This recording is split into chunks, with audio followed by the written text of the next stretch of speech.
کبھی ایسے حاضری ہو، کبھی ایسے حاضری ہو، در مصطفیٰ پہ میری،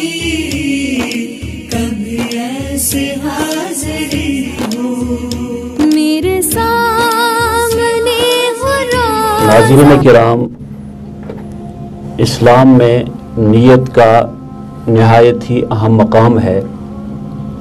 کیونکہ اسلام میں بے شمار عبادات ہیں اور ان عبادات کا تعلق نیت سے ہے۔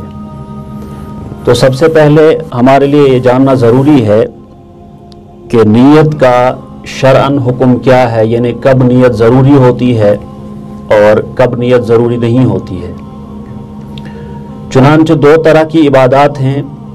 جنہیں فقہا عبادات مقصودہ اور عبادات غیر مقصودہ کہتے ہیں۔ عبادات مقصودہ کا مطلب ہوتا ہے جو اصل ہیں، جیسے نماز ہے، روزہ ہے، حج ہے۔ تو ان عبادات کے لیے نیت کرنا ضروری ہے۔ یعنی اگر کوئی شخص مثلا رمضان المبارک کے روزے رکھ رہا ہے لیکن نیت نہیں کی ہے تو اس کے روزے کا کوئی ثواب بھی نہیں ملے گا اور اس کے ذمے روزہ برقرار رہے گا، یعنی وہ اس کے ذمے سے ساقط نہیں ہوگا، اس کے روزے کا کوئی مطلب ہی نہیں ہوگا۔ اسی طرح سے نماز کا حکم ہے، نماز میں بھی نیت کرنا ضروری ہے، لیکن کچھ عبادات ایسی ہیں کہ جن میں نیت اگر نہ کی جائے تو ثواب نہیں ملتا ہے، لیکن وہ عبادت صحیح ہو جاتی ہے جو کسی عبادت کے تابع ہیں۔ مثلا وضو ہے، اگر کسی شخص نے وضو کیا، وضو کے فرائض اس نے ادا کیے اور وضو میں جو سنتیں ہیں وہ بھی کی، لیکن اس کا ارادہ نہیں تھا وضو کرنے کا، وضو کی نیت نہیں کی، تو وضو تو درست ہوگا اور اس وضو سے وہ نماز پڑھ سکتا ہے، لیکن اس وضو پر جو ثواب ہے وہ ثواب اس کو حاصل نہیں ہوگا۔ تو لہٰذا اب جہاں تک روزے کا تعلق ہے تو روزے میں نیت کرنا ضروری ہے، نیت کے بغیر روزہ درست نہیں ہوگا۔ دوسری بات یہ ہے کہ روزے میں نیت کب کرے گا؟ روزے میں نیت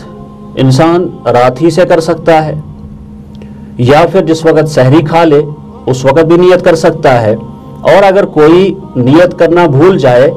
تو نصف النہار شرعی، یعنی سورج جب دوپہر میں ڈھلنا شروع ہو جاتا ہے اس سے پہلے تک اگر نیت کر لی جائے تو روزہ درست ہوگا۔ یہاں پر یہ بات ضروری ہے کہ نیت عربی میں کہتے ہیں ارادے کو، اور ارادے کا تعلق ہوتا ہے دل سے، یعنی اگر کسی شخص کے دل میں ہے کہ مجھے روزہ رکھنا ہے یا مجھے نماز پڑھنی ہے یا مجھے حج کرنا ہے، تو ضروری نہیں ہے کہ وہ الفاظ زبان سے ادا کرے تاکہ نیت درست ہو۔ لہذا اگر کسی کے دل میں یا کسی نے ارادہ کر لیا تو نیت ہو جاتی ہے اور اس کی عبادت درست ہے۔ تیسری چیز کہ نیت، یعنی رمضان میں روزے کی کوئی مخصوص نیت ہے، اس کے لیے کچھ مخصوص الفاظ ہیں۔ جیسا کہ میں نے پہلے ہی کہا کہ نیت کا تعلق دل سے ہے، الفاظ زبان سے ادا کرنا ضروری نہیں ہے، تو لہٰذا کسی بھی حدیث میں اس کے لیے کوئی مخصوص الفاظ وارد نہیں ہوئے ہیں، تاہم لوگوں کی آسانی کے لیے تو ہم یوں بھی کہہ سکتے ہیں بصوم الیوم نویت من شہر رمضان، یا پھر اگر کسی نے کہا نویت الصوم تو وہ نیت بھی درست ہو جائے گی، مطلب اس کے لیے کوئی مخصوص الفاظ نہیں ہے، یہ الفاظ استعمال کریں تو اس میں بھی کوئی حرج نہیں۔